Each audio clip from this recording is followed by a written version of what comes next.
Okay, I want to read the parable of the seeds. This is Matthew chapter 13, verses 3 through, let me see, 3 through 23. Okay, it says, all right.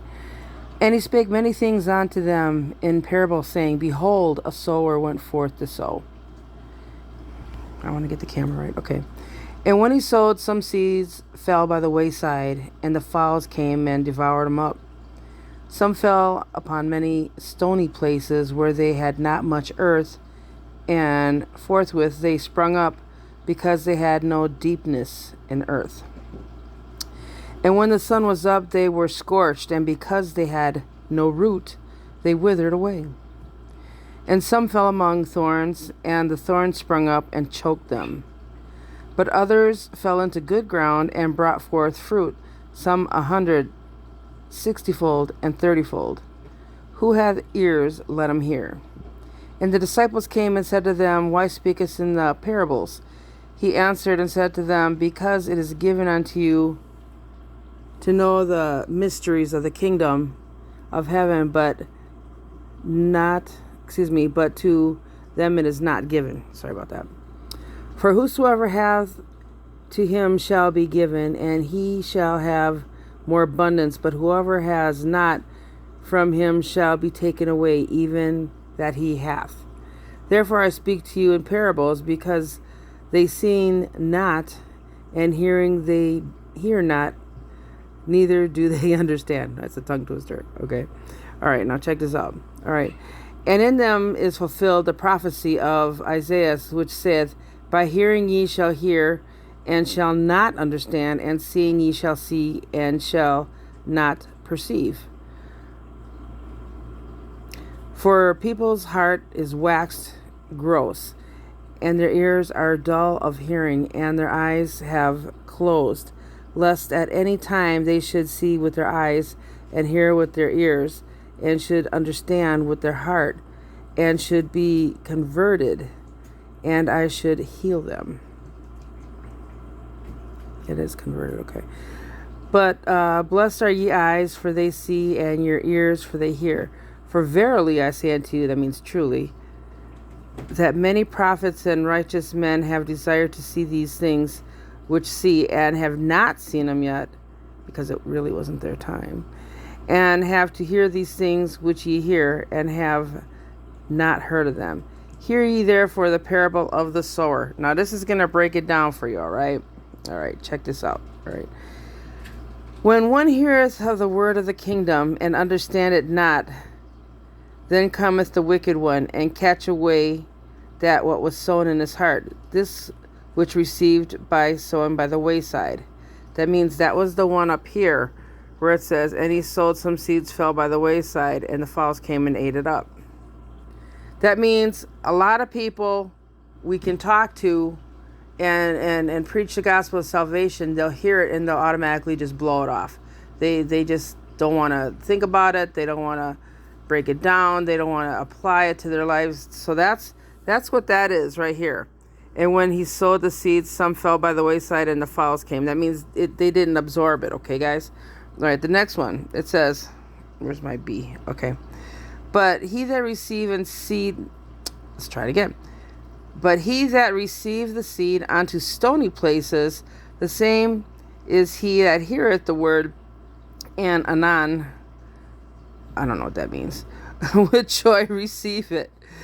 Yet he hath not root in himself, but endureth for a while. For the tribulations of persecution arise as the word, and he is offended. And let's go back to B. It says, Some fell upon stony places where they had not much earth, and forthwith they sprung up because they had no depthness of the earth. What that means basically is that you heard the word, and you're excited, and you're overjoyed, and you want to apply it to your life, and you want to share the gospel, but then people start to offend you. They come against you, because that's what happens when you're a baby Christian in Christ. And you spread the gospel, is that people, start losing friendships, and they start, mocking you and everything. So you get irritated and you walk away from the gospel of salvation and preaching it because you feel like, hey, I don't fit in, and this, I don't want to be treated like this. So you get offended and you walk away. Let me read seed now. Okay. It says, and some fell among thorns, and the thorns sprung up and choked them. All right, let me read C now. It says, he that receiveth seed among the thorns, he that heareth the word and care for this world and the deceitfulness. I'm getting there, hang on. Okay. Riches choke out the word, and he becometh unfruitful. So this is the one where you heard of the word and you applied it, but then you started, making it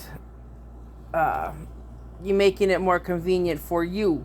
Meaning that, if you were hearing the word and you started getting caught up in the cares of the world, back into selfies, into vanities, and how many likes you can get, and if you can get paid for what you're doing and everything. So you heard of the word, you know of the word, but yet it chokes you out because you get caught back up in the world again. That's what that basically means. Okay? And I'll do the last one. All right. And he that receiveth the seed among the thorns, that he that heareth the word and the care of this world and the deceitfulness of this world. Let me get in there. But he that received the seed into the good ground is he that heareth the word and understands it, where he also beareth fruit, bring forth some 100-fold, some 60, some 30.